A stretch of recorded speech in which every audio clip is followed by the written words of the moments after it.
Attention, everybody. The views and opinions expressed on this show are not necessarily those of Acts Ministry, Acts Media Group, and or their affiliate and subordinate ministries and or nonprofits.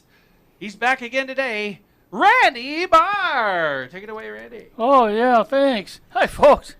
It's a pleasure meeting you a couple weeks ago, and you're kind enough to come on. But let me share my philosophy on the show. It's your show, not mine. I want to help you get out what you want.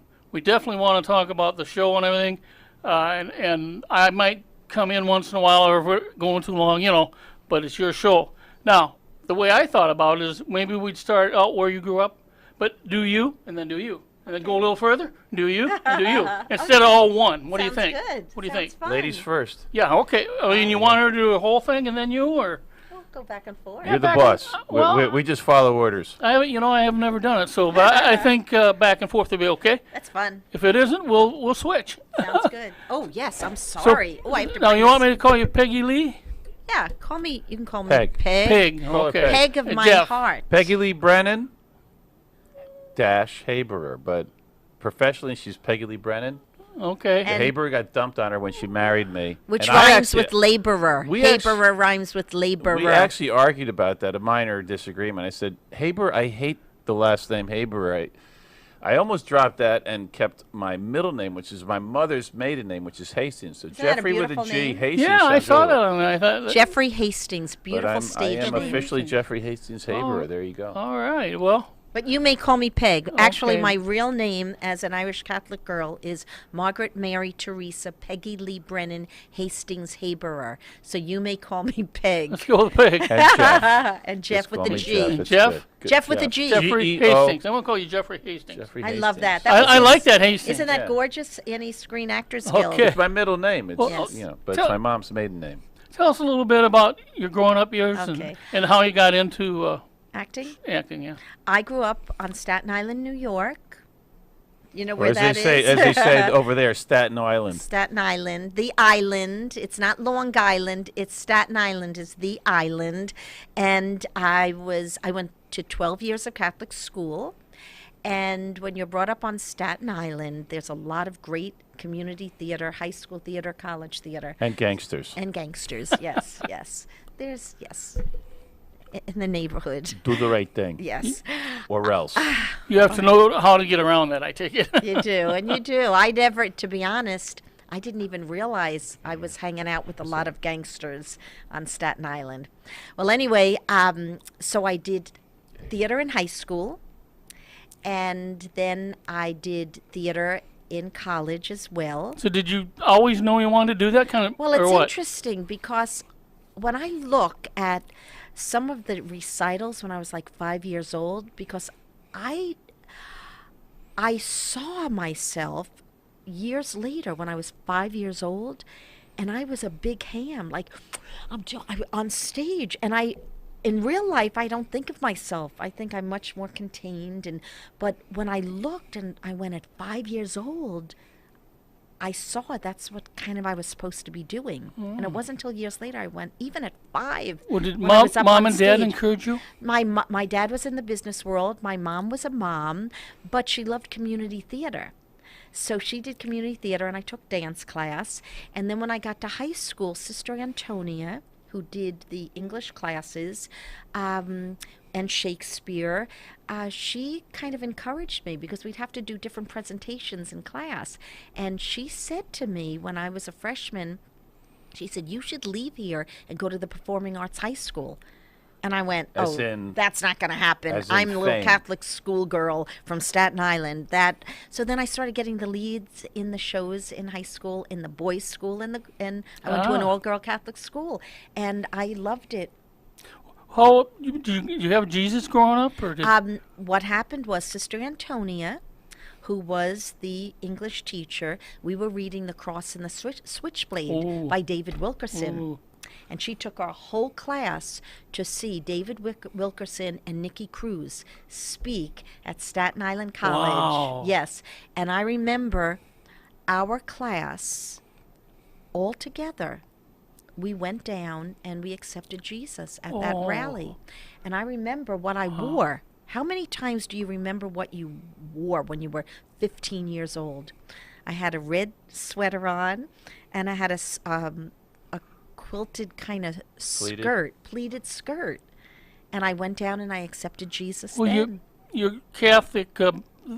Were they okay with this? I mean, Oh, nowadays I don't know. Oh yeah, no. Our school, we did folk masses. We studied the Bible in my high school, and my whole class accepted Jesus. I was witnessing to my sister, and she didn't know, and she was going to Catholic because of her husband. And she come back one day and she says, "I saved Randy." I'm saying she went to a charismatic Catholic church. That's She it. said, Yes. My mother is charismatic Catholic. His mother was charismatic Catholic, and they would always go. Where did they go to? We went to the Fishnet. Fishnet is a Ministry that's primarily Episcopalian, Anglican, and Catholic. They would founded in up in Vermont, actually. But beautiful. I forget the people's Judith names. McNutt and yeah, Father Jim David Father McNutt. McNutt. He was a Dave- priest. Yeah, She's a social worker, and they founded this beautiful ministry. yeah. It's amazing. It's a distant, "No, I've got real Jesus, like Jesus freaks in their 70s, about Like- 40 years ago. Love charismatic. I've got a lot of, I'm going to call it born again Catholic friends. Yeah. Lot. I mean, I don't care You if could you're definitely- Catholic or what you are. No. If Right. you got it, you got it. You Amen. know? Yeah. Even if you don't remember exactly when. Yeah, because you right, go, that's I right. was born Catholic. I was baptized and I was That's like right. zero I've point, talked to a lot of 2 people weeks. come through the show. We talk about that. There's a line somewhere where you cross into and you don't have to know what it was. You You don't- don't have to pray a certain prayer. Right. But you just need to have it. you know? Yeah, Amen. we were just listening this morning when Peter didn't, with Cornelius, he said, go into his home. And he was a Gentile. Yep. And, God loves everyone. Oh yeah. He wants to reach out to everyone because we're all fearfully, wonderfully made Well- in his image and likeness. Well, Jeffrey Hastings, where'd you grow up? And how was mom and dad? And it sounds like your mom was cool. Mom was pretty cool. Yeah, Dad was fine. They were opposites though. He was a stereotypic German engineer. She was a stereotypic Irish psychologist. And Musicians, so both of them, though. They had little conflicts back and forth, I have to say. But other than that, they were good parents. And Where were you brought up? I was brought up in Ramsey, New Jersey. They moved out to Jersey. Ramsey, Joycey New- boy. Jersey. He's a Joycey They- boy. My town, they didn't really have. You know the- Frankie Valley? I didn't know I Frankie. met He's- Frankie Valley. He was more from the Do you ghetto. know?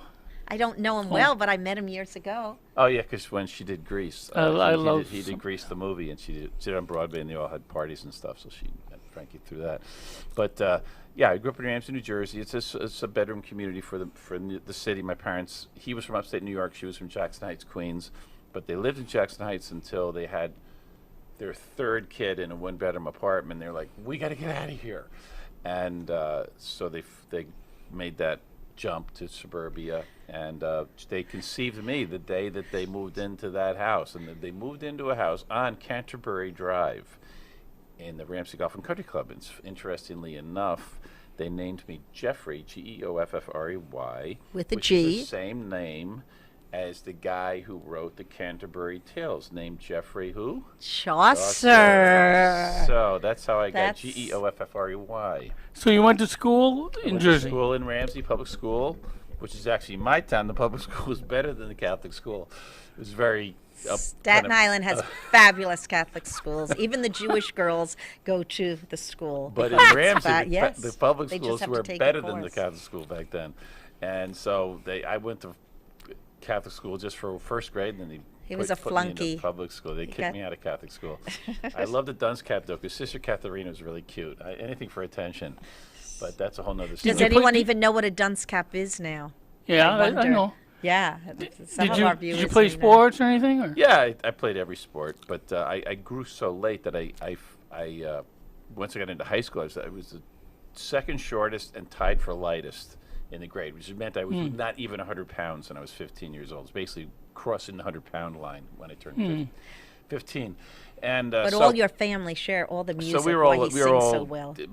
my dad was a flautist, my mom played a whole bunch of instruments, and she wrote music, and we always sang around the piano. We were kind of like the little version of the King family, if you remember the King family. So you write music and stuff too, I take it. I don't write music. I just sing. We perform my mother's music that she wrote, that Peggy rediscovered when we were older. And she's like, "What the heck are you guys singing around the piano?" That was fun. We'd sing all these songs that sounded like what she was used to with Jerome Kern, Gershwin, Irving Berlin.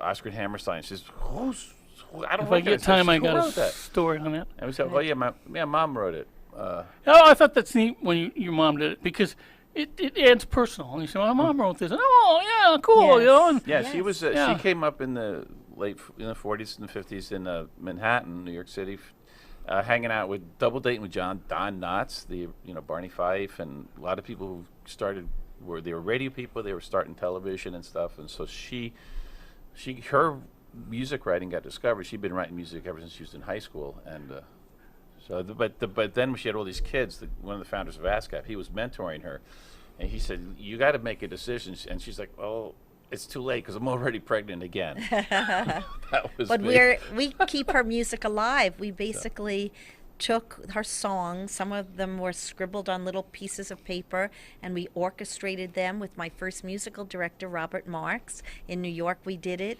and you came to our opening night Oh, show. it was great. Oh yeah, and the great. reason I got into theater is because I was just in this musical family. I happened to be a good, natural singer, and I started doing the shows because you didn't have to be big and strong in order to do the shows. So I did the shows in high school instead of the sports. You have a beautiful voice. Oh, Doesn't you know, he have a gorgeous voice? I mean it. For a male voice, I just think it's strong and Yes. good and in tune. Well, Yeah. thank you. My brother played tons of instruments. My eldest sister was a concert pianist. My second sister was a Juilliard dancer, and I seem to have the strongest singing voice. I have a brother in New York, and he went to dancing and all that in summer stock theater and this kind of thing, but he never made it big like you guys. But I got to laugh a little bit. I think the audience knows I like to rewrite Yes. parodies, kind of, or derivatives. Well, I got first in the nation with a VA. We had a VA competition for Oh, creative. wow, VA. And guess what it was?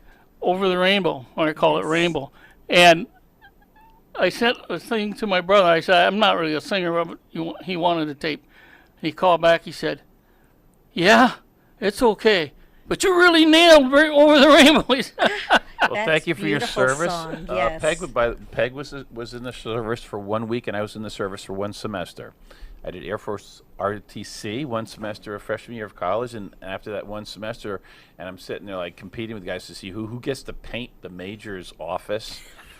A year after they just burned down the ROTC building, it wasn't real popular to have that short haircut and be in the, wearing this service uniform in the 70s at college, but at Rutgers. But I said, okay, so they said, well, so what are you going to do in the Air Force? I said, well, I'm going to be a pilot. He said, oh, there's no war going on. You can't be a pilot. So the Air Force Academy said, okay, goodbye. it's not for everybody. No. So let's get into how did you break into the big time? Okay, well, I was in my sophomore year of college, and the seniors were going to an audition for summer stock In New York City. in New York City. So they said, come to the audition. So I ran home, and I got my music, my dance clothes, and I went with them. And I remember sitting there at one of the rehearsal audition buildings in Manhattan in the theater district, and there were hundreds of people, and it was hot, and I'm thinking, why am I here? Oh my goodness, because I don't love auditions. I don't love auditions. And I got in, and then that summer our family broke up. It was a tough time for our family, and I did not go back to school, but I started auditioning, and I started getting work. And from that summer stock, it's so interesting because in life, your first job, life is about relationships. yeah. Right. It's all about relationships. That's what I was thinking. How Yeah, you worked into it. Give the bullet points of Well, this, 'cause it's it's interesting because the summer stock that I auditioned for was called Town and Country Playhouse in Salem, New Hampshire. And it's interesting because Mr. Jeffrey Hastings Haberer, 2 years later, did that same summer stock. But we didn't meet for years and years. We kept missing each other. But when I got home from that summer stock, Dirk Lombard, who was in the summer stock with me, called and he said, Robert Dada, who had written Curly McDimple, and he was involved with Dames at Sea originally, they said the Ginger Rogers in this new show called Up in the Air Boys, a musical Valentine to Fred Astaire and Ginger Rogers, she was being replaced. And he said, get down here now and audition for Robert Dada. I knew the name Robert Dada. I'm like, oh my goodness, oh my goodness. And I walked in, I had to do, read, I had to sing, and I had to dance, and I got that part of Ginger Rogers, and I love Ginger Rogers. I loved all those old musicals, and I got Ginger Rogers. It was an off-Broadway, originally a showcase, and I got to play Ginger Rogers, and from there, Did you get to dance with Fred Astaire then? I got to dance with a guy who danced like Fred Oh, okay. Astaire. Peggy oh, was he a was so tap. good. Peggy seriously was a tap dancing prodigy. It was just came so easily to her. She danced with the best tap dancers in the world, the Nicholas brothers. Your etc. school, like the Wagner School or I the other went one, to- did that help a lot? Well, you Wagner- know Wagner what? College. My little dance studios, Mrs. Rosemary's, Julia Brandy, Loretta O'Hara, these were all teachers that I learned to tap dance. But then I went to the city and I took with Henry Latang, who was Gregory Hines' tap teacher, Savion Glover, and that's how I learned how to really. So you worked at it, but you were at the right place at the right time too. I do believe that relationship with Dirk Lombard when he called, she's being replaced immediately, and then that we had good reviews, and I got to get a really good agent from it, and then from there, feeds on it. yes, I did summer stock and I did regional theater, and then I got to work with Tom Moore. I auditioned for Arena Stage in Washington D.C., and Tom Moore was the director. Once in a Lifetime. It was a Kaufman and Hart comedy. It wasn't a musical, and Tom Moore was With the some director. famous actors. Oh, yeah. If you knew David Garrison, who did Married with Children, The Neighbor, he was in it. Robert Prosky, like a lot of Diane people. Wiest. Diane Wiest were all in that. But then Tom was the director. And then years later, Tom cast me in Grease on Broadway. Oh, I love there my it is. Tom Moore. If Tom, you're listening somewhere, we love Tom. There's the big one. Tom The gave big me one. my big breaks, and I'm Right. forever, ever grateful. And I prayed for Tom this morning because he just lost his beautiful collie. He's in Oh. L.A. He had this amazing dog, this gorgeous collie called Shane. So Tom Moore was someone that God used to And you bless played me. Frenchie. I played Frenchie with Patrick Swayze, Peter Gallagher, Patrick Adrian Swayze was Smith. Danny. Yes, he was. Yes, but guess what? As I said in the show, who's the most famous Danny? John Travolta. But we have another very I see that. important Danny Zuko here who did it on tour. Where No. did you The do least it on famous tour? Danny So Zuko. let's see how you broke in, Jeffrey. Yes, because like I said earlier, I just fell into the shows in high school. I became a Christian. I received Christ as my Savior when I was 14 as a little wise guy in junior high school, and I kind of felt guilty about it. And actually, at a Catholic summer camp right after 8th grade, there was a priest who, it was Camp Cranwell in Massachusetts at a Cranwell prep school. A born-again priest. Yeah. Praise the Lord. He Amen. mentored me and he helped me really get myself together. But when I came back, my brother invited me to a Tuesday night prayer rap, and they gave an invitation to receive Christ. I said, you know what? All these hippies who look like they're not on drugs anymore and they look happy, and they're all saying how God delivered them from this and from that. And I said, you know what? I don't want to get into that. I mean, I was kind of toying with negative side of the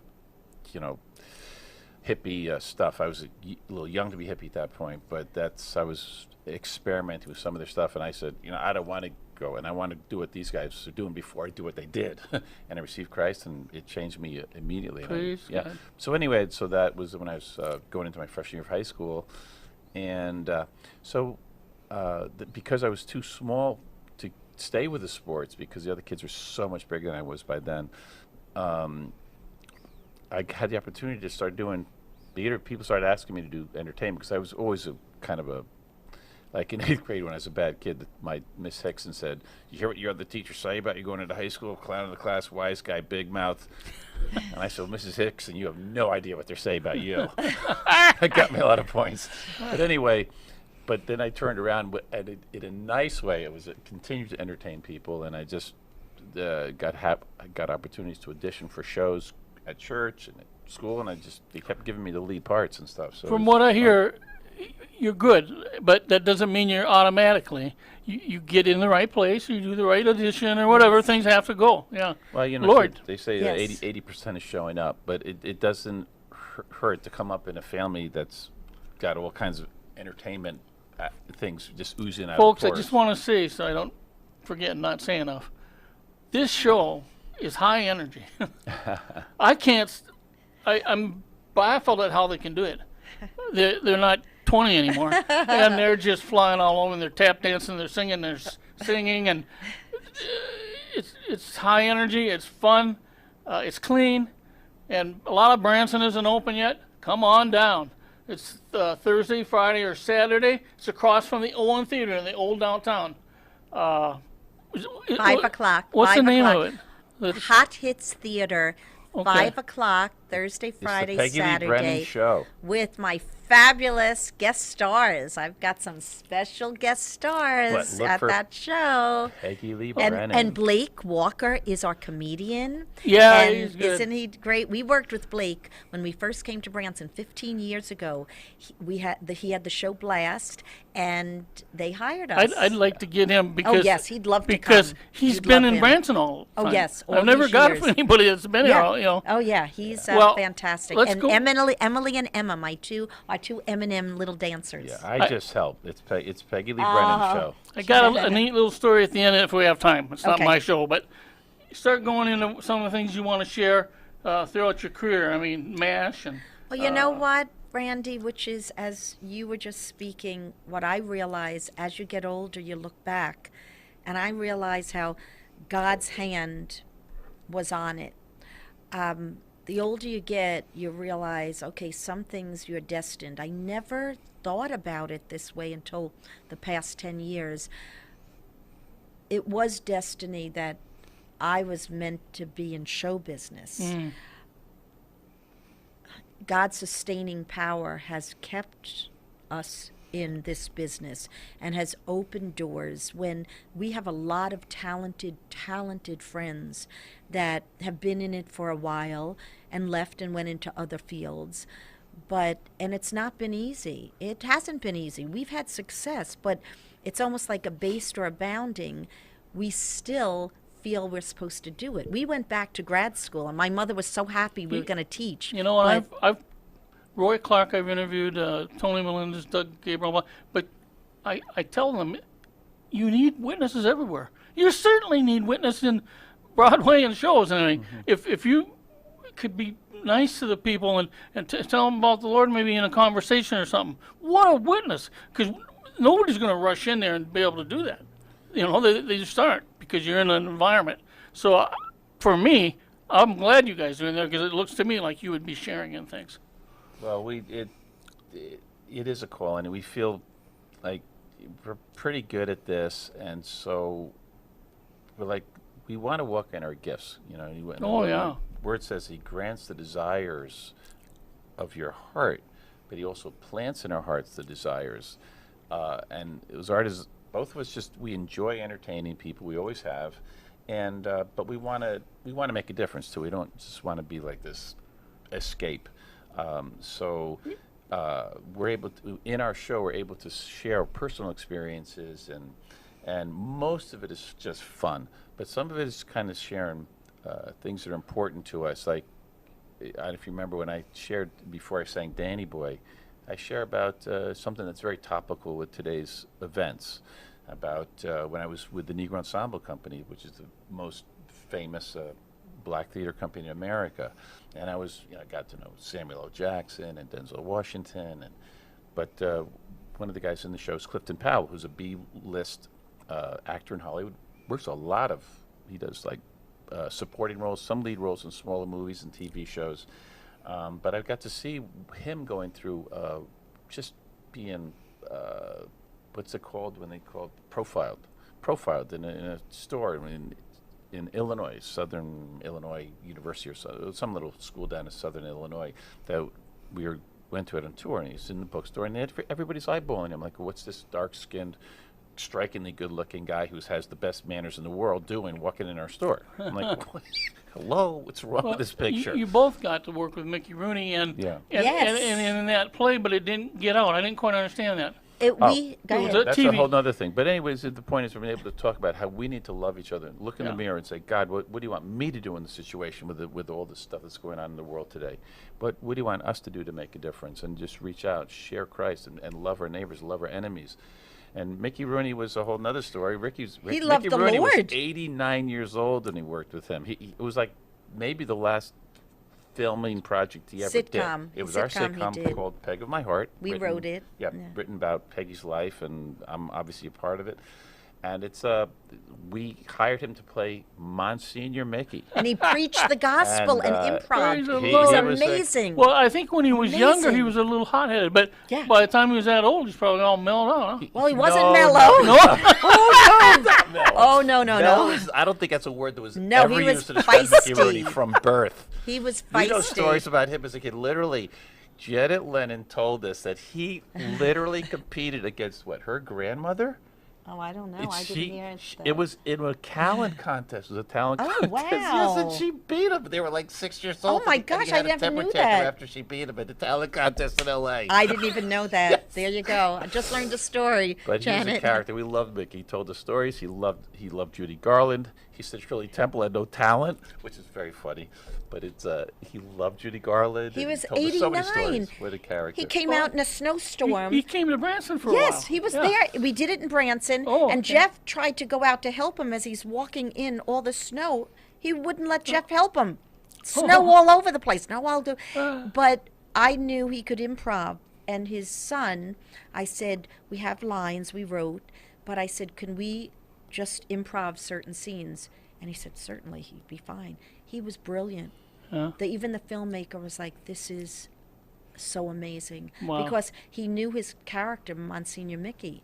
So my character needed counseling. So I said, I'm in need. And he just would expound, sharing the gospel as Monsignor Mickey. He improvised. And we studied the actor studio method, which is being in the moment and where you just take liberties. And we said, just talk. And that's what he did. We have all That's that great. footage. Now, It's beautiful. You don't have to go where you don't want to go. But as a whole, are, we'll say stars or Hollywood or whatever, are they nice and everything, or are they kind of stuck up? Listen, most people who are famous in theater, and even they're socially skilled at the very least. You know, so, and a lot of them are really nice. Well, I can see too that people like me all around them, they don't like that all the time. You know what? There's a they also humility. they have to protect themselves too. So Yeah. there's Yeah. a flip side to it. But go ahead. No, I think as an actor, to stay in touch and to be able to do parts, you have to have, I think, a humility. And you're constantly, you can be working on Broadway, doing a film, and then once the show closes or the film ends, you're not working again. You're looking for work. So most of the actors that have lasted in the business that we know, whether they know the Lord or not, there's something very special and even humble about it, because the cool. lifestyle, you're abased, you're abounding, you're abased, you're abounding. It's for the most part, even if you are very, very wealthy, you're still looking for work then. Talk about the the fear next factor. part. Talk about the fear And factor. there can be insecurity sometimes, because you're always going into new situations. So it's like, I hope I'm going to be able to do this and succeed in it. So, and that, You are your product. so you are You your, don't. Yeah. You, don't, You are who you You're are. not even holding an instrument like musicians. You are your product. you are the, You are yes, the- instrument. The You beginning, the are. middle, and the end. What's as, this as an actor? Japanese Star Wars thing? Oh, message from space. Yeah, Okay. over in Japan. Yes. Yes. Okay, who heard of Princess Leia? Leah. Yeah, that's the one. Who played Princess Leia? Oh, Carrie Fisher, daughter of Debbie Reynolds. Debbie Reynolds. ah. Todd Okay, who Fisher's knows sister. who- Hi, Todd. Who knows who played? Who ever heard of Princess Mia?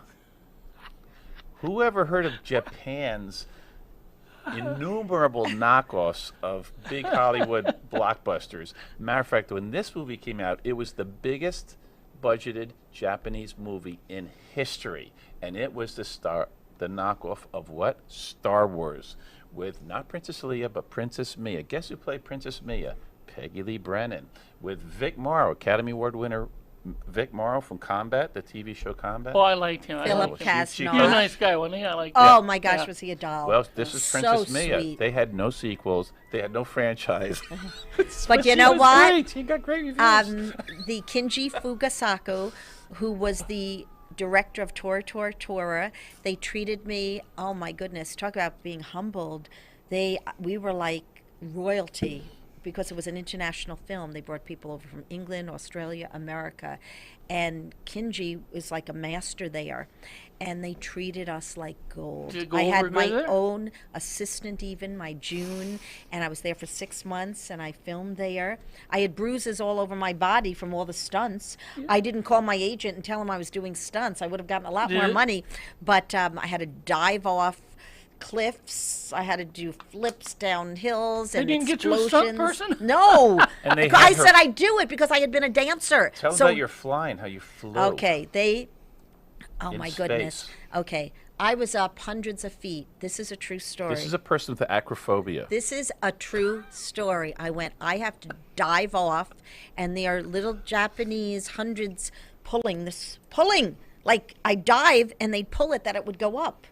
Oh, She was Yes, flying with little ropes this is true. And suspended. and they said, well, if you get it right, you'll do one take. 3 in the afternoon till 4 in the morning. The next morning, I did. I don't know how many takes. I had to keep diving off. I had welts because they had an iron harness on my body, then my costume. I had welts on my body. So if you go to Netflix and see Message from Space, you will see me catching fireflies all over, and I'm flying all over in Well, my iron harness that you don't see. tell us about Lieutenant Nugent and how you got Linda on Nugent? the MASH. Okay. Well, I had been doing Grease on Broadway, and then I got the movie in New York, so I went and did the movie for 6 months, finished out my time in Grease, and this is so interesting because many people were like, why are you leaving the show? You're in a hit Broadway show. I kind of felt compelled to go to L.A. I didn't even know why. I just felt compelled to go to L.A. And actually, when I went to L.A., there's a lot of Christians in LA. I received the power of the Holy Spirit. Oh. It was amazing. And I have many Christian friends in LA. But I got there in July, and I took 2 months off to study because I had been working for a number of years. And I just wanted to study acting. And I studied. And then I had an agent. And I think it was my first audition, actually. I was auditioning for MASH. I had never seen it because I wasn't Never heard watching of it. TV. I wasn't watching TV. I was doing theater. I was in Japan. And when I was in high school, I just did all the shows. I was a cheerleader. I didn't watch TV. And I called my friend Adrian Zmed, who had done Grease with me. I think maybe was he doing TJ Hooker then? But I said, William Adrian, Shatner. I said, would you read with me, rehearse with me? I'm up for this show. And he said, what Whoa. show? And I'm like, MASH. He said, that's a hit show. That's been running for like The- 7 years. That is the like hit show. that is a hit show. I was like, oh, I don't know who anyone is. Like, okay, tell me. So he rehearsed with me. This is true. And I went in for talk about callbacks. They were very thorough. I went in a number of times. And when I got the part, and when I walked in, we do a general reading, right? I did not know who anyone was but Harry Morgan because I watched old From the old movies with movies. my family, and they're saying, oh, let us sit next to Gary, let us sit next to this. And I'm like, who are these people? I did not know. So I don't think I was intimidated. Did No, Alan you- Alda I- at least look familiar? Yes, he looked familiar. Well, now- Yes, and it had been running, and I got to play Radar's girlfriend. It was wonderful. Everyone top notch. They were pros. They treated me. Oh, I was the new kid in town. The little New York actress that came in. They were Now, fabulous. did most, I say most of them, some of them in real life were kind of like their character? Yes, yes, I think so. Father, what's his Yes, name? Actually, out for Father a date. Father Mulcahy, very sweet. Jamie Farr was a doll. Gary's a sweetie. He was so Gary, yeah. kind, and Yeah, you and could tell just by yeah, watching it. yeah, his sweet. Now, Alan persona. Alda, he's a nice guy, but Oh, he, so nice. He's ruled a little, and he Well, kind of run the show a You know little. what? I think because I was so young and I was just got into Hollywood, all of them would come over and say, "Boy, why does Gary get all the luck? I want the girl. I want the girl." Like all of them were just so supportive and encouraging to me. Well, did Hawkeye come after you ever? Hawkeye. I mean, he usually came Well, after most of the nurses. He kept saying, "Boy, he gets the girl this week." That's not right. I mean, he was just so nice and encouraging and supportive. Yes. What so, a wonderful, fun yes, thing. I'm so yes. glad you got to do that. I know that. And you know Yeah. what? It's kind of the Malachi gift that keeps giving, because I still get little. When my first check I got was an F check, and it wasn't as much as when I did the show. And I'm like, F check? What is this? Foreign releases. There you go. It's released everywhere, and I've had relatives in St. John's or Canada, different places, call me and say, "I'm watching you now around the world." And I did the MASH Matters podcast last April, and I get fan mail from all over the world. I took like an hour and a half yesterday and filled out all my different cards and pictures. It's Signing a pictures. lovely Okay, thing. one more question. I'm going to finish with the last 3 or 4 numbers in the show. There's a few Oh. something there that really got me, and I think you might be interested. But anyway, you did a documentary for Branson. You're both in it. Yes, it was interesting. We were doing, this is almost 15 years ago. And we were in a show. We were in 2 shows at the Branson Theater next to the Walmart. And we just found out that all the shows at that theater, like 3 or 4 different shows playing at the theater, typical Branson, all different hours of the day. We were in 2 of the shows that would play daily. What were the shows? One was He was playing Jesus in Isle of Dreams. and the other one was Had his Blast. long hair. Anyway, so I'm there in my fake like $3 Jesus fake wig, and He was a great and Jesus. He was good. we found out the entire theater was closed, which 2 happens weeks. at Branson. So there's these 3 old ladies, and one of the old ladies in the diva show, she's having a breakdown. They were fabulous She's divas. sobbing, the They show's could sing, closed. boy. And I'm standing by Jesus week. We're all standing there like, and I just say, I think we're in waiting for Guffman, and he's not showing up. I'm glad you brought that up because I wanted to ask about. And- when you played Jesus, did you get any special things like the guy that played Jesus in Mel Gibson's one? There was trouble on the set, and there was this and that, Yes. but I'm just curious. The first time I played Jesus, I was actually about 2 months old because my mom always did these plays for my family. So for the first 3 years of my life, I played Jesus in our family. What would you call Christmas it? pageant. Christmas show. And they would always do a show, and I was baby Jesus. The 3rd year, her friend said, "Isn't Jesus getting a little bit big for the crash?" So that she had me play Little Lotus Angel the next year. But that's a whole other story. And he played Jesus in I played- Godspell. You guys, I played Jesus so many times. By the time I played Jesus in that show, he's like, "Oh, it's another day in the life of playing Jesus," because I looked like the Jesus of Michelangelo, not like the real Jesus. Probably, olives or a person of color, probably really. But anyway, it was just kind of fun playing Jesus always, because it was always very humbling actually. Yes. But anyway, what happened is this camera, all of a sudden this guy with a camera is like facing me, and he starts shooting me, and we're just talking about this, and it turns out this is Brent Meskey. He was good friends with Jack Black, who gave him a bunch of money, and he was shooting this documentary, and he discovered us through he said, "Oh my gosh, this guy knows what time it is. He's talking about waiting for Guffman." He's like, "I feel like I'm waiting for Guffman in this town," and so they ended up following us around for 2 years, and they made this movie called Branson. And it The was a great 60s documentary. show was in it, and our show. And it premiered at the and LA Film Festival. Jackson Cash. LA Film Festival 2009 to phenomenal reviews. You can still see it on Netflix. We had It's 3 red carpets, and it was really quite actually a amazing. very good movie. Well, then, as you were building to the end of the show, putting on the Ritz, I think. Yes. Hooray for Hollywood. I had it Broadway written to down. Hollywood, yes. I wrote it down, a couple more.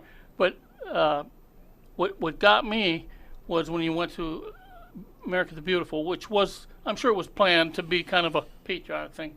And I got a little choked up. But you see, the reason, and I would just say this, you don't have to ever do it or anything, but Paul Collins, you might want to joke with him. He come up to me at church one day about a year ago, and he said, I want you to rewrite this song. And well, what was it? It was Heaven, You're in Heaven. Well, I went to the internet, and it's cheek to cheek. Yes. Yeah, Erling Berlin. Yes. And when I do that, I like to know who everybody is and everything. And I started getting in there. And now you talk about America. You're talking about America now.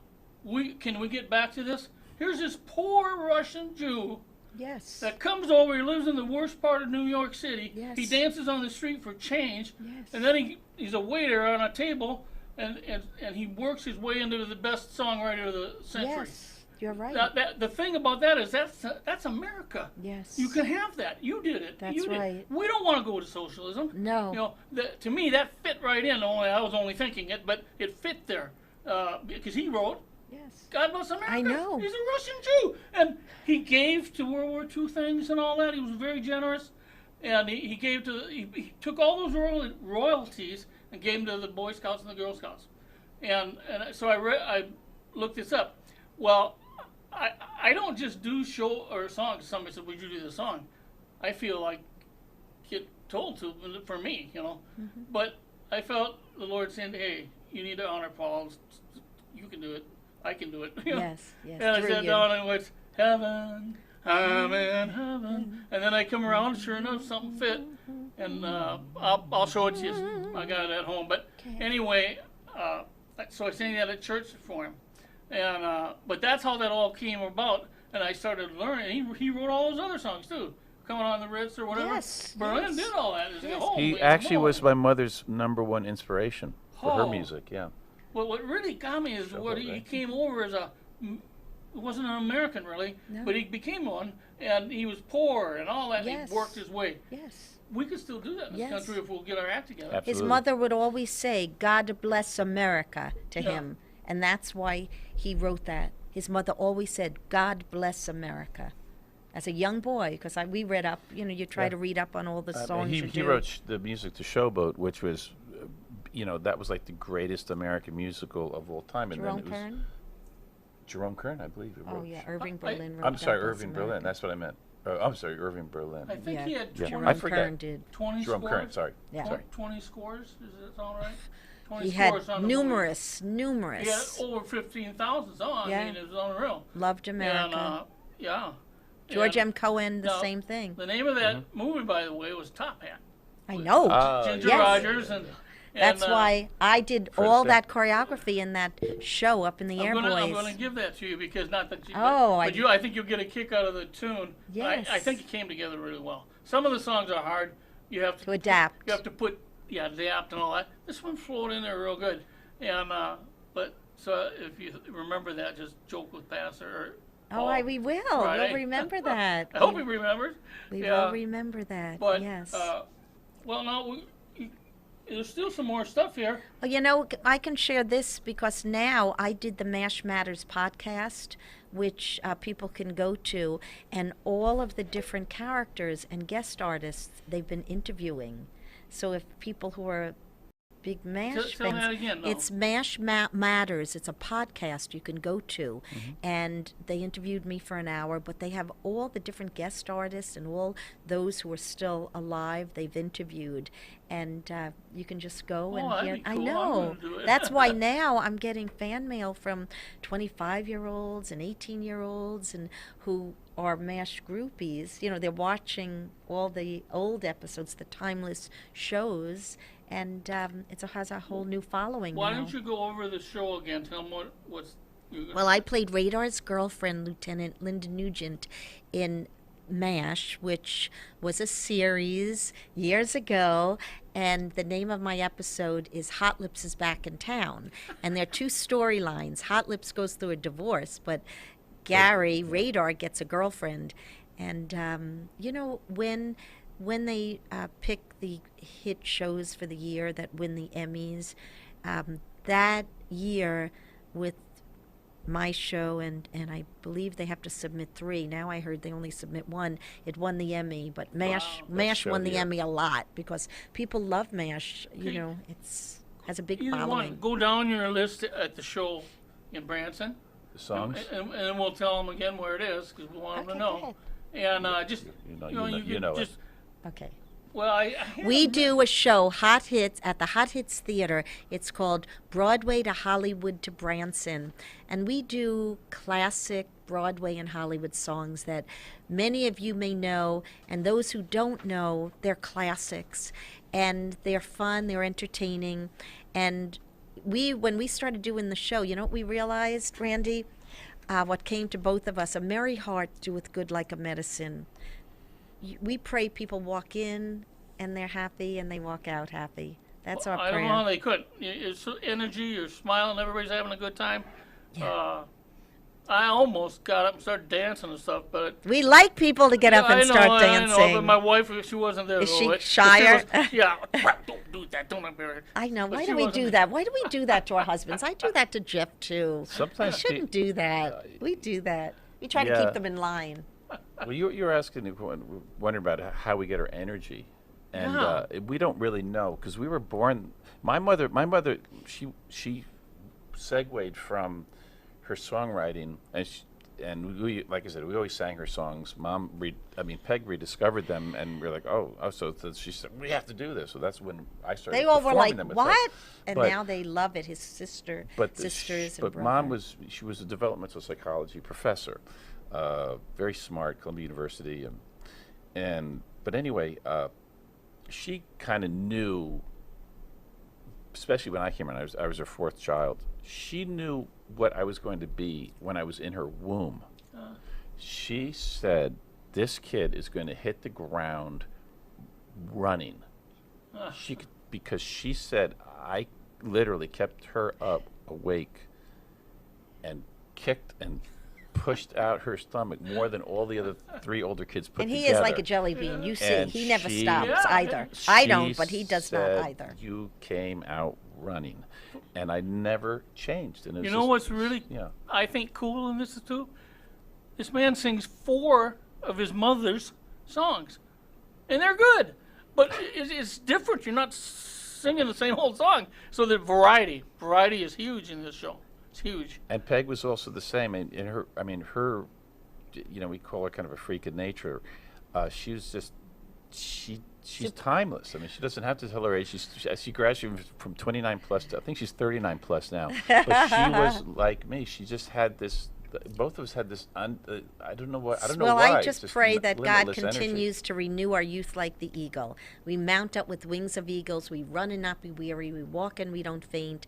And Moses was 120 years old. So God can keep us young. Well- we go from glory to glory. You guys must jog or ride bike or something, We right? do. We Well, ride during this bikes. Corona, we bought bikes. We went to I was gonna Walmart say, and how- bought how- bikes. How could you stand up there and do Well, that? Doing something, you know? I used to be a cliff diver. Now we just go in floaties. We get, We get our noodles and we We get our float noodles, our so we- beautiful lake in Branson. yeah, and we just keep paddling. So Yes, we I do went and bike walked ride. around our little housing thing there, and I almost died the other day. It's hot now. Now it's hot. A fun reference for Peggy is that for people who know those great old films, probably the greatest tap dancing performance in the history of Hollywood is the Nicholas brothers, when these 2 little skinny black guys in what was the movie, Top Hat, or what was it? The one with Gene they're Kelly. jumping over each other's heads, doing the splits on the staircases and sliding down the banister. And pirate. she danced, she performed with them, and she kept right up with them. I'm glad you mentioned that. I don't care who you are. Maybe I'm wrong, I don't know. But I would take 5 minutes, go to Google, and type in Dancing with the Rain, Gene Kelly's Dancing in the Rain. Yeah. Singing in Singing the in the rain. rain. I'm sorry. That's Singing okay. He's in the Rain. dancing as he's singing in the Oh, yeah. rain. Singing in the Rain. And Gene Gene Kelly. It's beautiful. You will see something that's not been repeated. It's beautiful. And he's just, the choreography, it's just fantastic. So I'll give you that little hint. If you take 5 minutes of your time and type in Singing in the Rain, Gene Kelly. And the Nicholas brothers also. They're a duo, a brother duo in the old movies. With, Gene Kelly and just Great guys. fantastic dancing. And yeah, tap dancing, I do believe, keeps you young also. She's been I tap believe dancing people through are tap life. dancing in heaven. Yes, my friend years ago told me, this was years ago, and I haven't done it, but she said, you need to write your one-woman show and write a book called Tap Dancing Through Life, because I guess I've That's been what tap you've been dancing doing. through life. Yeah. You know, it's amazing that we got just enough time for me to spout this, but I really believe it. I believe it. Now, in my case, for some reason, I was listening to the song and different words come to me. Now, people say it's parody, but it's actually derivative because they're not funny, but that doesn't matter. But I would go home, get alone, sing that as loud as I could to the Lord. See, it doesn't matter what it sounds like. God loves it. It's worship. He made us all the same, and He made us for music. Just because you don't sing, professionally. But when you do that all alone, nobody watching, and you really sing it to Him, you will never worship like that, I don't think. I don't. I just cry. When I heard this story about Frankie Valli's daughter, the second one, dying and everything, and he came out of the long hall Yes. with Fallen angel. yeah, and then he came out with "Can't Take My Eyes Off of You." I just sat down. The Holy Spirit said, "Let's go," and I put, "I love you, Jesus, and if it's quite all right, I need you." Anyway, I wrote it that way. I just bawled. I didn't need to speak in tongues. I was like, I don't think it's just me. I think we're all made for music, and we just get kind of like this, and we go to church and do that. You see what happens to you. That's right. I really think it's for everybody, and They're worshiping in heaven. Everyone's worshiping together. and you know, I get some slack once in a while. I don't want to go do it out there really, but I felt I should. So some people get something out of it. I like it just for me. But somebody got on me once, well, you don't need to take the devil's music. Blah, blah, blah. Baloney. You know what? God made us all. He gave us our talent. And then if we make songs that aren't, that's fine. But He gave us the talent. Well, now if someone else comes along and turns it up to God, it's His anyway. He God made everybody. creates everything. Yeah. Satan just perverts it. Yeah, God's the creator. He made it. He made you. And there can't be anything wrong with that, I don't think. So I got over that, people telling me that. But I have a lot of fun with it, and once in a while we share and give a testimony with it, and then sometimes it does well. Well, anything you want to say the last 5 minutes?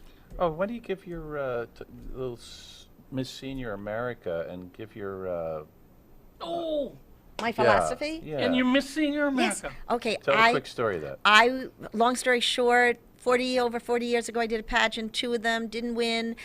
40 years goes by. Our daughter, a few She's years actually ago. first runner-up in both. Both, yes. It's hard to be first runner-up. There's It's like lose. there's nothing wrong with Yeah. it. But anyway, As a teenager. she becomes Miss Missouri's Outstanding Teen, our daughter. There's a woman there who has a sash on, and everyone's congratulating her. And I was like, what is that? And when she said, I'm Senior Missouri, and I said, tell me about it. My mother still sings and dances. I thought, oh, Lord, you've got to be kidding me. I hadn't told my age in over 40 years, and I thought, is this my coming out party? I knew I was supposed to go in, and I went in, I won Missouri, I won Senior America in Atlantic City. Yay, representing Missouri. And how about the bathing suit? And there's no bathing suit competition. There's a philosophy. So the night before I was to interview for Missouri, I had a dream, and this is my philosophy. It needs to be 35 seconds or less. Why am I here today? Why are we here today? Because it's never too late to dream a new dream, and it's never too late to live out an old one. It's never too late to begin again, and it's never too late to make a new friend. I had that. It's never too late to forgive, and it's never too late to fully live. It's never too late to love, because God is love, and love never fails. So never give up, because it's never, ever too late, and Yep. that's for all of us. God can do anything. Yes. Anything. And He loves you, and He wants to have you fun. So don't ever give up. Like she said, keep dreaming, keep going, and you can't lose with Him. If you have Him in your heart, you're going eternity in heaven. That's right, living forever. So thanks for being with us, and we'll see you next week. Thank you, Randy.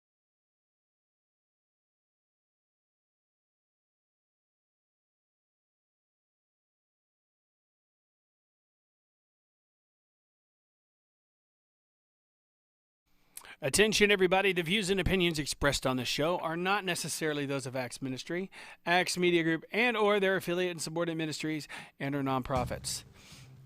It's time. That time every week. He's talking to you about some cool stuff. It's Crime Time with Dr. Steve Albrecht. Take it away, Steve. Thanks, Producer Matt. Welcome to Crime Time. This is Crime Time Podcast Episode 51. Nice, huh?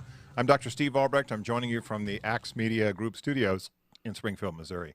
For this hour, I'll be talking about gunshot detectors with my guest, Kathleen Griggs, president of Data Buoy Corporation based in Vienna, Virginia. Her firm has created a product called ShotPoint for real-time shot detection and shooter localization. This device has important connections to the prevention of workplace violence in K-12 and college and university violence and helping police identify mass attackers at the earliest they can. It's really fascinating technology. We'll be talking to her about how she got into this work and what this system means, especially in the prevention of school and workplace violence. So thanks for listening to Crime Time, where we talk about crime and crooks and cops and personal security. We'll talk about some dangerous people and lots of heroes, and we'll even mention a few stupid crooks. And most importantly, I'll talk to you about what you can do to keep yourself safe and your family safe from crime and violence. As always, you need to be vigilant at home and in your neighborhood and in your community and at school and at work and even on the road. Remember last week we talked about road rage. This show exists to make you feel more empowered, more secure, and more educated on security issues and the criminal justice system. As background, I worked for the San Diego Police Department for 15 years as a patrol officer, a reserve sergeant, and a domestic violence investigator. I now work as a training consultant and teach training workshops focusing on human resources, employee coaching, workplace violence prevention, and security issues in the workplace. I've written 23 books on business, workplace violence, police subjects, and guns, all of which you can find on Amazon. My 3 gun books are available on Amazon Kindle. Albrecht on Guns, Albrecht and Farrow on Guns, Volume 2, and then Albrecht on Guns, Volume 3. You can always reach me at my website at crimetimeradio.com, where you can send me an email. Connect with me on LinkedIn at Dr. Steve Albrecht. That's ALBRECHT. And then you can also connect with me on Twitter at Dr. Steve Albrecht. You can find past episodes of the show on SoundCloud.com and new episodes every week. We always tape on YouTube and Facebook. So thanks to my colleague Patrick Field from PVF Security Consulting for introducing us. Kathleen, how are you? Hi, I'm doing fine. How are you, Steve? Well, and thanks for having me. Yeah, I mean, Patrick and I are old friends. We go way back. I trust him implicitly, and he is telling me about some of the work that you're doing, and it's really foreshadowing something that I have been thinking about for about 20 years now, which is, and I'm embarrassed to admit this to you, but when I was working at a consulting practice in San Diego in 99, and end of 99, beginning of 2000, a guy came to us and said he had a shot detector, a ballistic shot detector. He explained the concept to us, and I said, what would you use that for? I mean, at that time, I was the workplace violence guy, and I'd written the first book in the country back in 1994, and I'd been covering workplace violence issues since, interviewing a murder, a double murder, a workplace murder in prison, and then all my work up to, this is pre-Columbine. And I said, well, what could possibly this thing do? Why would we care? And the more he explained it, the less I sort of understood it. And this shows my naivete back in 99 and 2000, that I just didn't understand how this concept of a bullet detector, a shot localizer, could be useful in the workplace violence prevention arena for schools and for churches and for workplaces. And I just didn't also see the connection to how the police would want to know that. And so, my naive exposure back in those days is really kind of embarrassing now when I talk to you, because this is your life's work and it's a product which needs to exist.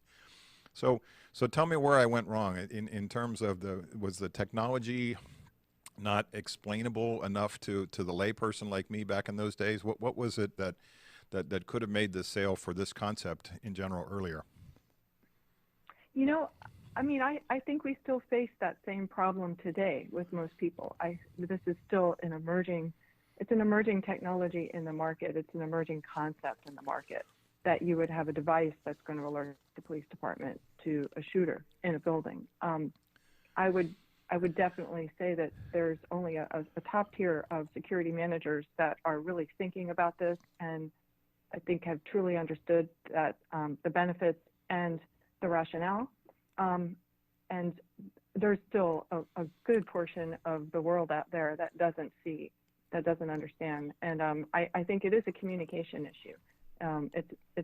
It's framing the argument in terms of why would we spend, and also I think some other systems have higher cost than our system does, but why would we spend the money to put something in this building when the odds of an active shooter in this particular spot might be low?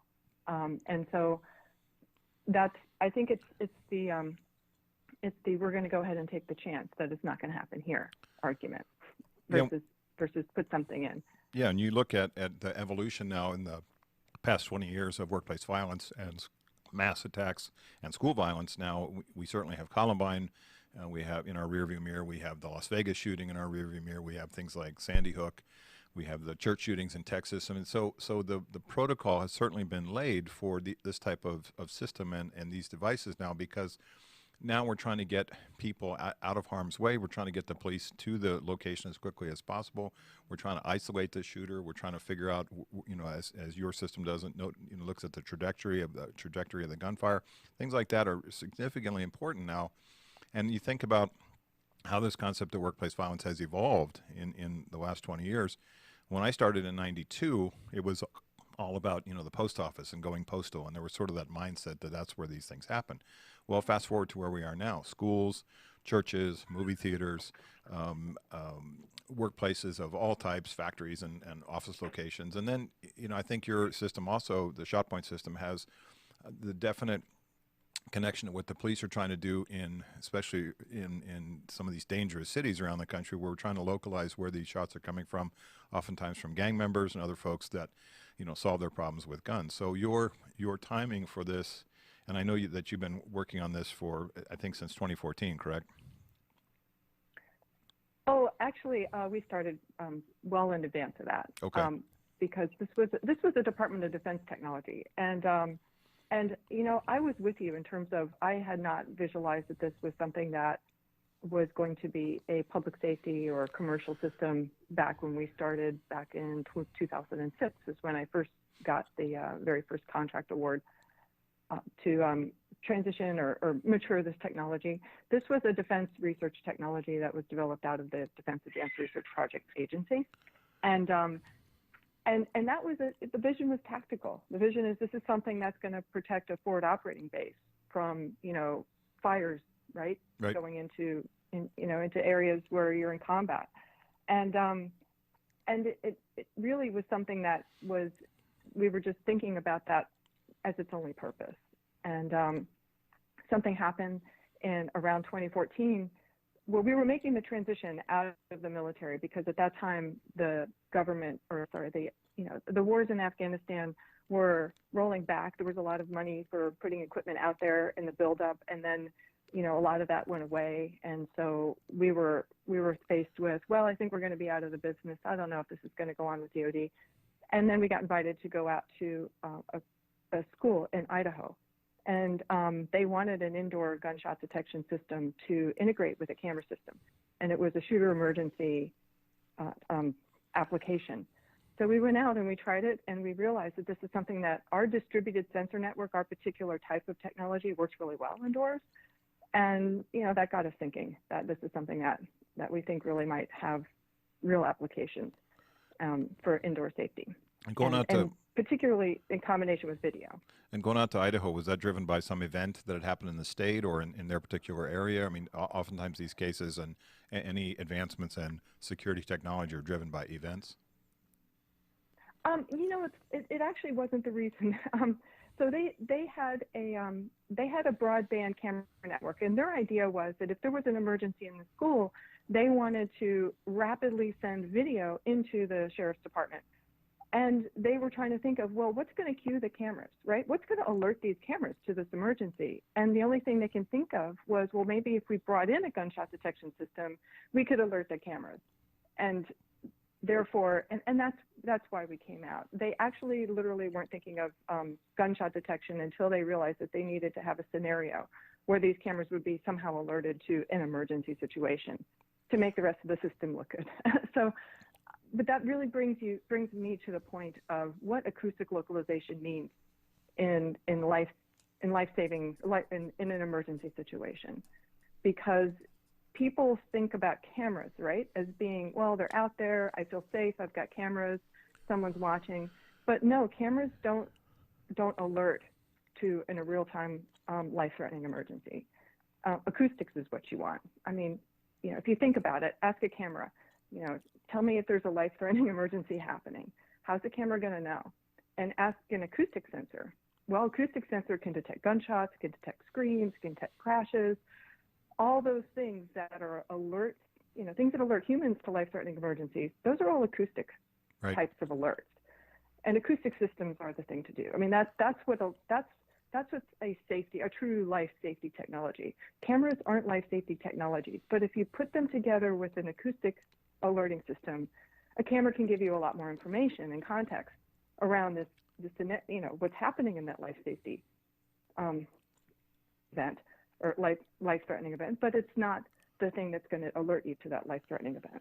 Yeah, I think the other issue that some people it's a combination. Yeah, they don't consider is that so many cameras, and you know this from your work, and so many cameras in this country are not monitored, and so there's a sense from some people that there must be somebody on the other side watching what's going on here in this bank or in this school or something. I mean, it's so rare. You've seen it in your work in the government and defense systems where we have monitored camera systems for certain critical areas, but so much of it is just, a static camera that does nothing. Sometimes they don't even move. I mean, the camera just sits there, and I go to lots of facilities. I know Patrick Field does as well. We do a site assessments, and the camera can't be moved. It's not. There's no point to zoom capability, and you say, well, this is a fixed location, and maybe if somebody happens to be wandering by and looks into the room where the camera is, the monitor is housed, and I'm always trying to get supervisors and managers to put these things onto their desktops, especially in government situations where they can see what's happening at the counter. Can't even get them to do that. So you're right, this idea that there has to be a driver of some type of an event, an acoustic event. And when you think about all this technology, I read your bio and I looked at your team, and you have some impressive scientific folks there, and your background in physics and things. Tell us a little bit about how you got into this work. How did I get into well, that's a very long story. So let's pick a date in terms of I've spent my life doing defense research. Yeah. So of various kinds. So we could call it an addiction. I think my dreams were fulfilled in defense research when I had the opportunity to be at DARPA, and so that was an amazing experience. And as I became a DARPA agent. So I was a government person. I had a lot of responsibility, but also, the thrill of having the ability to create technologies that were really going to help the world. And DARPA gives you that freedom. They'll fund something that's a high risk, just based on an idea that if it worked out, it's going to have a big payoff. And so, where else in the world can you do that? So that's really what got me into this, is because most of my programs were tactical technologies. It was all about video registration, how to provide the human with information they needed. How do we filter this information so that human gets it right away so that they can conduct a tactical mission. So there's just been a lot of history with the various programs that I've been involved in and managed that brought me to this. So you look at your background, you have the gunshot detection problem is similar. Yeah. You have a physics background and an engineering background, and I think about my dad, Johns Hopkins graduate in 63. In physics, my dad was an aeronautical physicist, and he came out to, the way we got out to California, San Diego, was he was making drones to take pictures of the Russians. And think about how big that technology was in terms of the size of the drone. I mean, back in 62, when he was working on these systems, we came out to California in 68, and he was working for a company called Teledyne Ryan, and T. Claude Ryan built Charles Lindbergh's plane. And so, think about the drones were as big as a room, and now the technology is, you can put it in a briefcase and carry it onto a plane. And so it's fascinating to me how the scientific world has the evolution of change in terms of things are faster, smaller, more efficient, better. Think about the computer systems you looked at when you started in your career compared to the software and the hardware that we have now. It's stunning. So did you really kind of have to wait for the in terms of the acoustic and ballistic technology, did you have to wait for the technology to sort of catch up to what you could make for clients in terms of how they could afford it and how they could store it and all that type of stuff, where it had to get sized correctly? Or I thought you were going to say, did I have to wait for the technology to catch up with my thinking? So yes, and we're still doing that. I mean, there's still things that people think are going to be impossible. I see this acoustic localization as a building block for future systems that can ride on this network and further mitigate the active shooter response, because what we're not doing is controlling and cueing robots or robotic technologies. And I've seen some people, this is a little bit far out when you think about the fact that the building can start to respond, right? But we have sprinkler systems that respond to fire detection. So, there are mitigating technologies that could be in place. Could they be safely controlled? And, but it all starts with accurate sensing and localization, because, this is all about making sure that, the environment is safe. So, but yeah, I have a lot of future ideas, even beyond this. And when we started this program, I knew this was a future idea. I just didn't realize how futuristic it really was. The reason we've been doing this a long time is because I think it's taken a while for the world to, start thinking about, using this modality as part of the security system.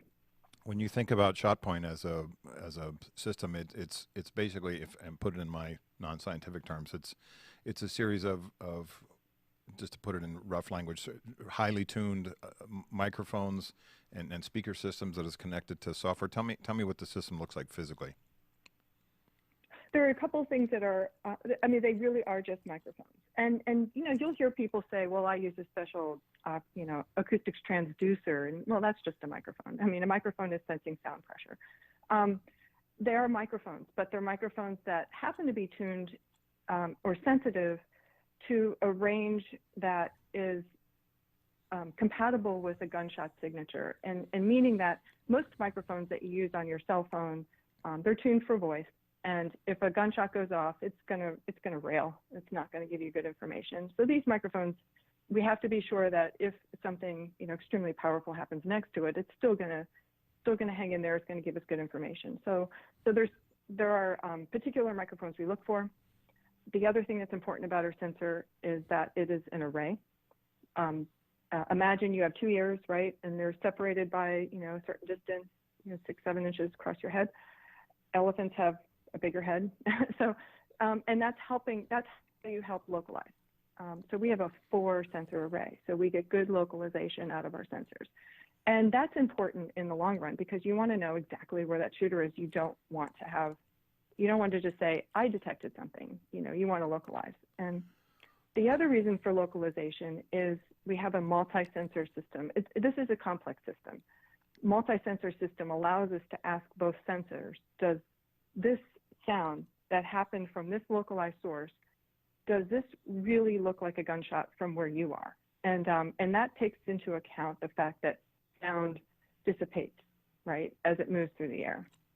So, we have equations for that, and that's how we get it exactly right. And the reason why all that's important is because you don't want the system to go off 5 times a day. Right. Right. If you don't, the if you're false not alarm really rate. careful, this thing's going to go off.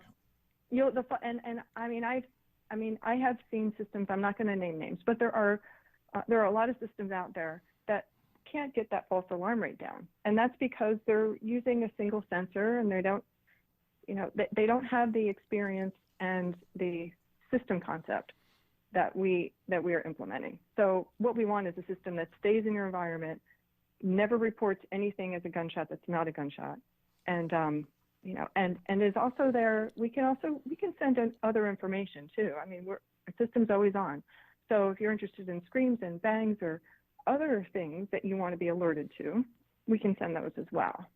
But we don't want to report a gunshot and cause, which is really effectively a 911 call. Right. 4 times a day. And if you can't resolve those false alarms, then that user's not going to want that system after a while. So when you look at how a gunshot sound is analyzed, I mean, as I understand the technology, every caliber of bullet, 45, 9mm, 10mm, 40, 38, 22,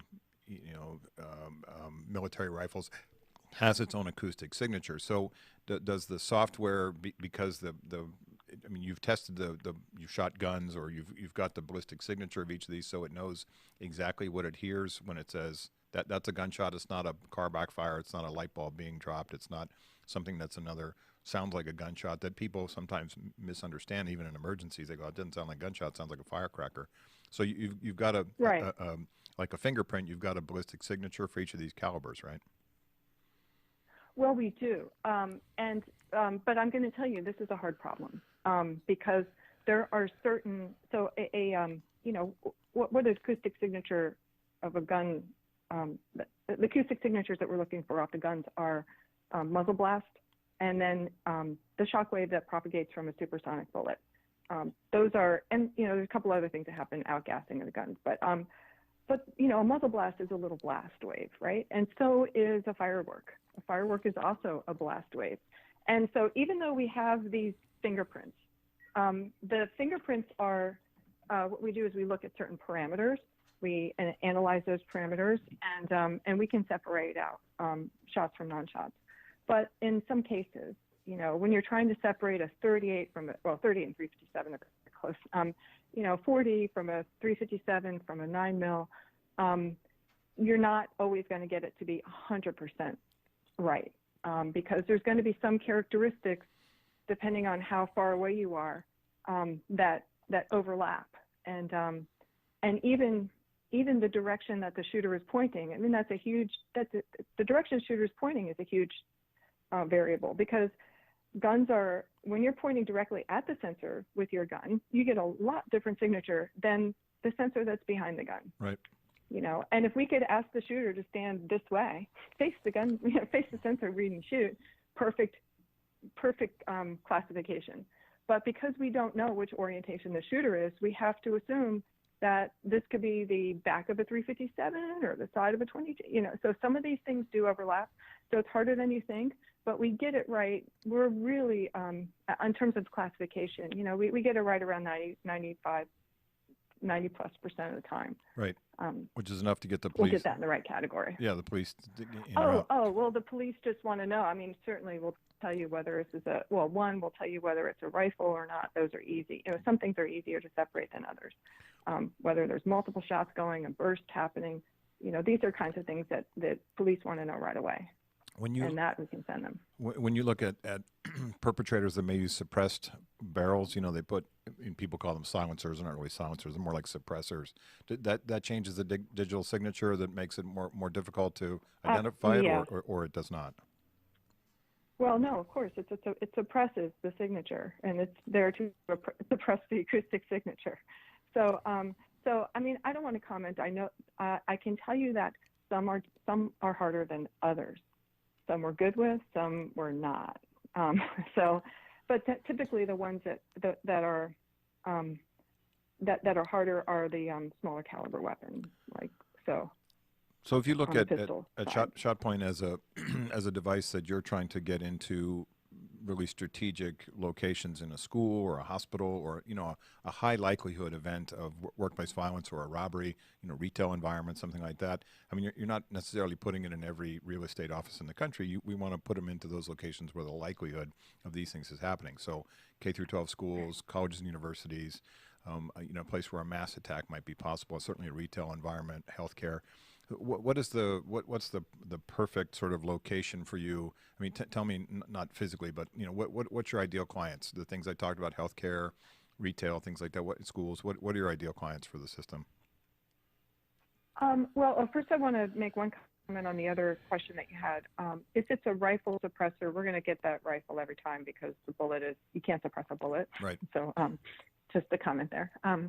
So we get trajectories off of rifle bullets, and also, that's if the shooter's really far away, we're still going to pick up that bullet. So that's what enables us to pick out things like that Mandalay Bay incident. Right. If we had our sensors around that, if we had our sensors around the event area at Harvest 91, we would have been able to localize that shooter with every shot. Right. That's an important point, even though he was almost 400 meters away. Yeah, and it's such a chaotic environment. How much information can you get to the police, and how soon can you get it to them is so important. Right. They were really, I think, less than a minute away, because they had the right information. So think about that. But okay, in terms of, where do we think the next event's going to happen? Well, so I want to separate two questions there. One is, where is it likely to happen? And two, is this a mass shooting by definition is something where multiple people are going to be getting shot. So we're not, if we are in every single, hotel room and office, then we're going to detect, somebody coming in and, popping their boss. But we're really thinking about right now on the early entry market is places where large members of the public are going to gather, so where there's a likelihood that after the first shot, if you are not responding when that first shot occurs, then more death is going to happen, right? So the whole point is saving lives in mass shootings. So that's where we focus on areas where there's, kind of an intersection between it's more likely to happen in this type of place based on, historical data, and more likely there's going to be a lot of victims in this area that we need to respond quickly to. Like a mall, for example. Malls, shopping malls. Malls, there's a lot of mass shootings that have happened in malls over the years. Hospital emergency rooms. Schools, believe it or not, are dangerous places. Sure. They are, you have a 1 in 50 pre-COVID, 1 in 52 chance, right? So when people say it's not going to happen here, go look at the data. It's going to happen in a school with a lot higher likelihood than it would happen, maybe even a place where you would think, would be less safe. But people think a school should be a safe environment, but statistically, for active shooters, it's less safe than a lot of other places. So that's another one. Retail, entertainment, places where, so we're in an area like casinos, where people might, have, people are drawn to it, and those are lots of members of the public, and things could go really bad if the shooting happened. There are a lot of, mass casualties. So any place where there's a mass casualty possibility and you're open to the public and you have some high risk factors, that's where we want to be. And yeah, I would say like, mega churches, we get 3 and 4 or 5, 6,000 people for services. Absolutely. Yes. Yeah. There was a program, and we haven't really benefited too much from that, because on, houses of worship grant, what we need are more houses of worship to apply for grants for gunshot detection. They need to be more aware that this technology is here and how well it works. So that's so it's a chicken and egg. They don't tend to have a lot of money, and they don't tend to be aware that they can apply for government grants to get the money. So take me through the police part, because I remember back in my police days, we would get these alarms that would have a robotic voice that would say there's a robbery at this location here. Was was a trigger for that, and the idea that the police now have mobile data terminals in their cars and can be updated instantaneously from dispatch as they're driving to the call, and they have their radios now are in their ears, and in my day we didn't have earpieces. We just carried radios around, their $1,500 electronic brick. So the response to the patrol officer in leaving his or her car and going into the situation is continuous and ongoing for the communication. How does your system, take it from, let's say it hears the gunshot, how does it contact the police dispatchers, and what happens from there? That's a great question. I think every police department is different. So I'm going to say that, number one. We've worked with 2 types of users. One is a school resource officer and connected to a police department where there might be an active shooter in a school. In that scenario, we have implementations where they've done a lot of training. They fired hundreds of shots, which has been a great learning experience for us, because we've been able to tweak the user interface around their needs and how to improve their response to this. But typically, what happens is that we send the messages out to an application, which is basically a browser app that sits in the 911 dispatch center. And then we also send text messages. And with each shop report, we grab an image off the camera. The image is the image comes from the exact moment of the shot. So we're very careful to make sure we get it from the exact timestamp. The most likely you're going to get that shooter before they have a chance to put their hand down. So you'll positively identify the shooter.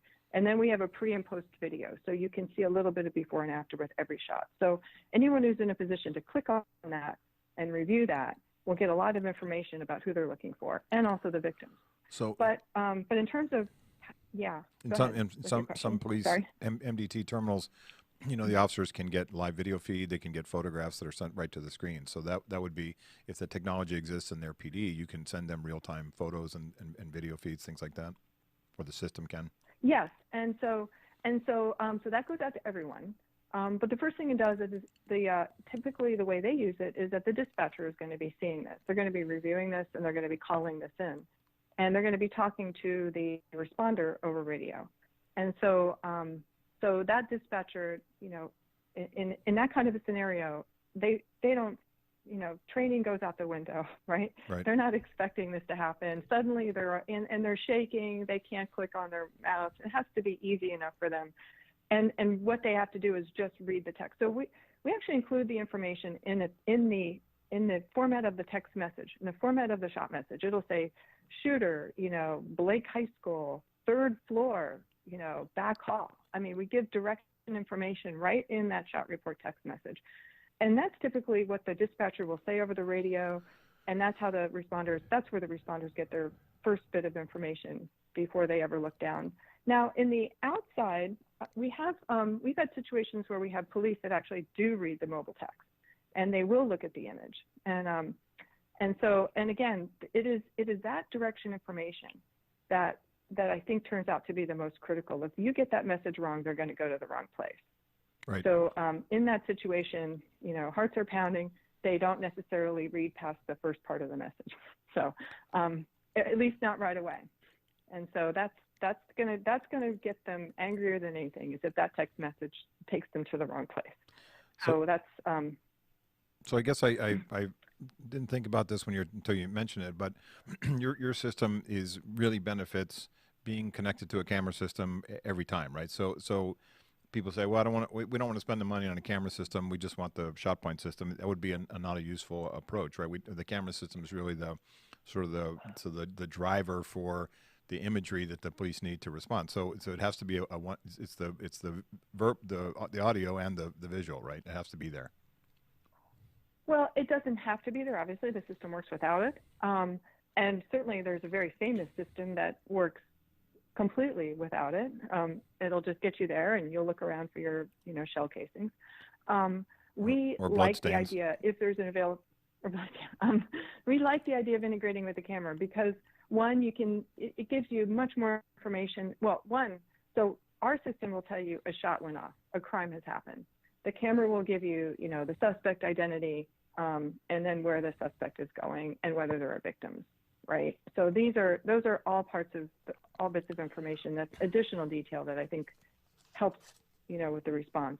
And my other view is that, like you said before, when we started, we talked about the fact that, you know, there are these watch centers. I mean, there's video surveillance cameras everywhere. Typically, we go to a place where, you know, they have so much crime, they put up lots and lots of cameras hoping to do something about it. Right. And so we go in with our system and we just simply enable that video surveillance network to give them the information they need. So yeah. And even then, after we put the system in, then they go back and they look and they go, oh, we need more cameras. So for sure. Right. They usually make the decision that they don't have good camera coverage after they see, you know, places after they see what full coverage means. I know Patrick Field and I always laugh about how people rely on cameras that when you look at the image, the technology is so outdated and the camera is so ancient that you're like, oh, is this a mammal? I mean, we can't even figure out, you know, age, race, height, weight, nothing. It's just a blob on the screen. When you look at I can tell you blobs. I'm sorry to interrupt, but yeah, we have so we've been in scenarios where I would say I don't believe there is an indoor system that has gotten a live an actual event, but we've seen actual events in the outdoor environment. And in a lot of cases, we have the event, we have the location, and then when you pull up that imagery, you really have to struggle to see what that blob is doing. Is that blob raising their hand right about there? And then, this is how bad most of the video really is.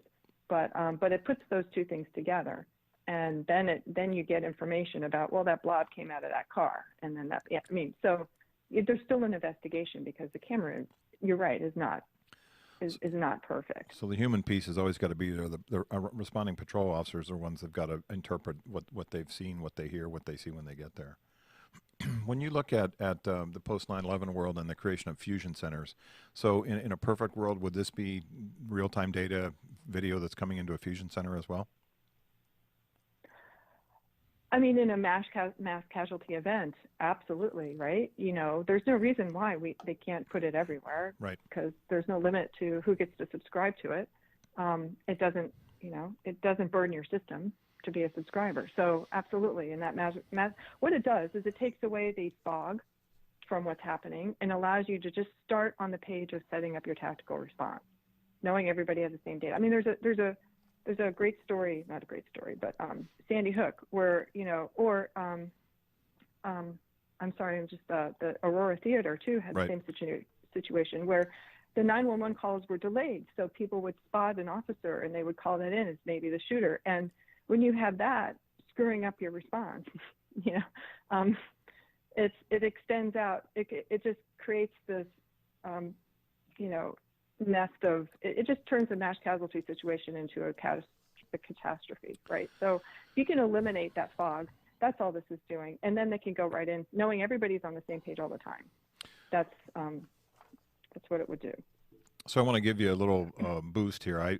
You may have seen this article. I sent it to Patrick Feel. It's from September 22nd, 2020. It's written by a woman named Kara, K-A-R-A Grant. The piece comes from Voice of San Diego. It's a kind of alt weekly that comes out in San Diego. It's called Shot Spotter Sensors Send SDPD Officers to False Alarms More Than Advertised. And the piece talks about how the San Diego PD, where I came from, has these sensors in these 4 neighborhoods in southeast San Diego where a lot of shootings tend to happen. And the criticism of the system, you don't have to talk about them particularly, but the criticism of the system is the false alarm rate.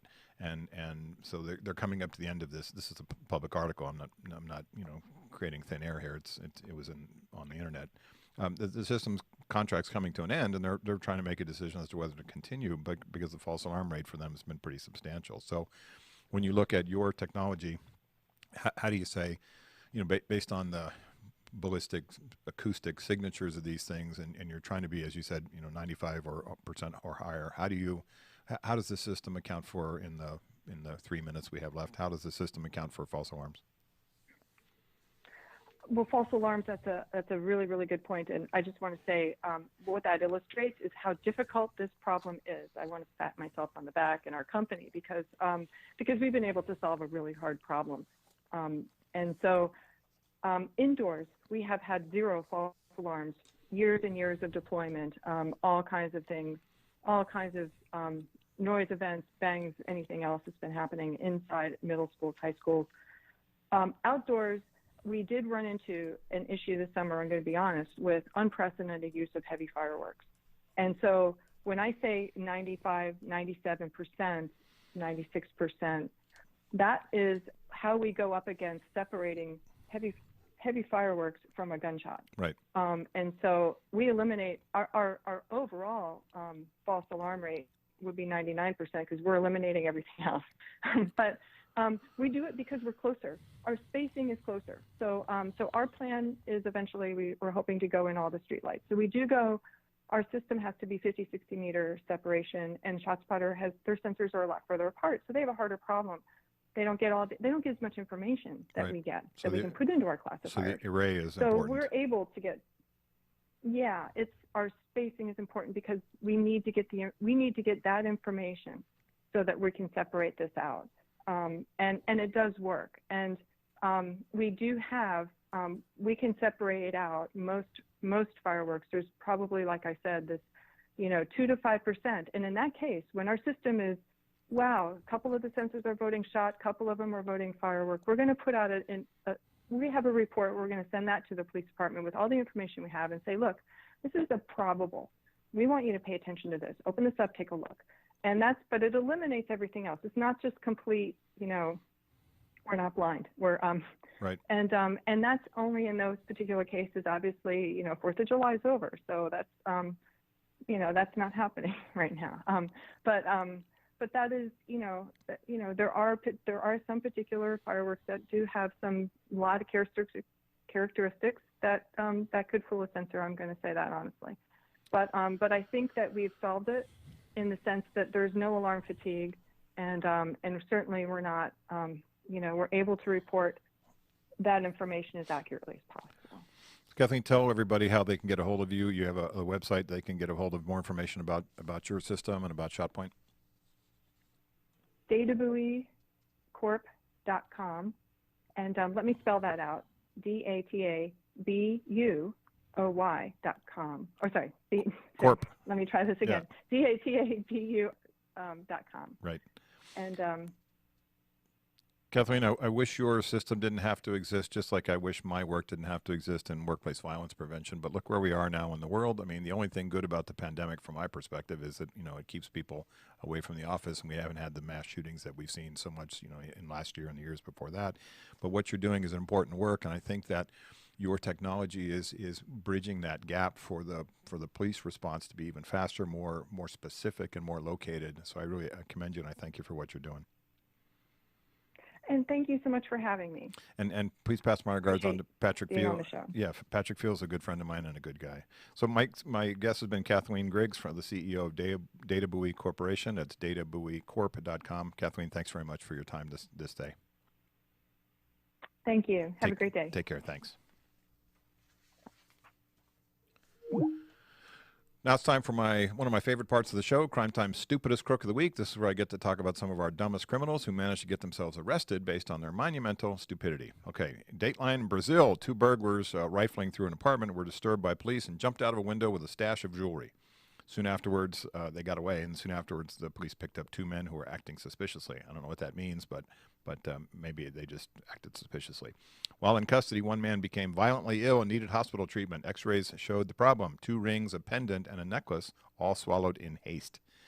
After a swift surgery, the apartment owner identified the jewelry, and the police arrested both men. So don't be swallowing your jewelry as you go down, because it doesn't come out real effectively, and sometimes it sits in your stomach and can be quite painful. That's our Stupid Crook of the Week.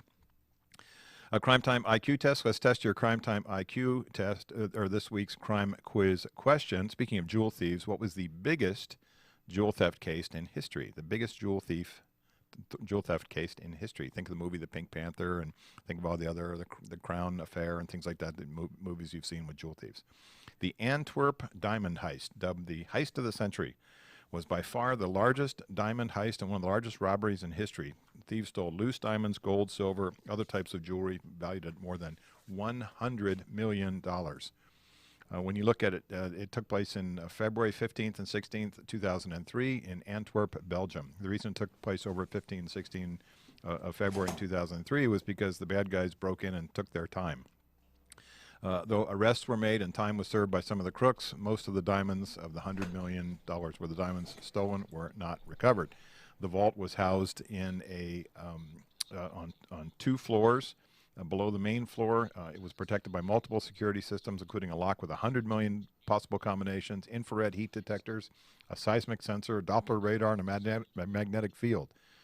The building itself had a private security force and was located in the heavily guarded and monitored Antwerp Diamond District. The theft was carried out by a 5-man team led by Leonardo Notar Bartolo, a professional thief who was skilled in social manipulation. He was caught and sentenced to 10 years in prison. He got out, and the $100 million worth of jewelry is still outstanding. Crime Time Safety Tech, time to change your computer passwords. Don't forget to change your cell phone passcode as well every now and then. The list of passwords to be changed is long, and it's hard to do, so make sure you do the changes in stages, not all at once. Start by prioritizing your passwords and that connect anything to do with your banking or your money, your accounts, your PayPal, your savings accounts, stock market accounts. Do those first. Move on to any online accounts where you pay your bills or you have your debit or banking information stored. Don't forget to change your social media account passwords like Facebook and Twitter. So thanks for listening to this week's episode of Crime Time. Thanks to my guest, Kathleen Griggs, the CEO of Data Buoy Corporation. That's databuoycorp.com. I encourage you to go to my website at crimetimeradio.com and send me an email with questions or topics you want me to cover on future shows. Connect with me on LinkedIn at Dr. Steve Albrecht. Follow me on Twitter at Dr. Steve Albrecht. Next week, we'll talk to Frederick Lane. He's an attorney and the author of a new book on cybercrime and protecting your kids from online predators. In our world, there are sheep and shepherds and wolves. Too many people are sheep and too few people are shepherds. There are a lot of wolves out there. There are not enough police officers or sheriff's deputies to protect us all, so you need to be a shepherd. Take care of yourself and protect your family and your loved ones, your friends, your co-workers. Pay attention. Be prepared to defend yourself with legal force if necessary. Be a good witness for the police. If you see a crime, stay safe and aware and alert at home, at work, at school, and even on the road. Thanks for listening to Crime Time. Thanks to producer Matt. Thanks to Jim Whining for all his support and the good folks at Axe Media Group. I'm Steve Albrecht. Thanks for listening to What I Know is Right.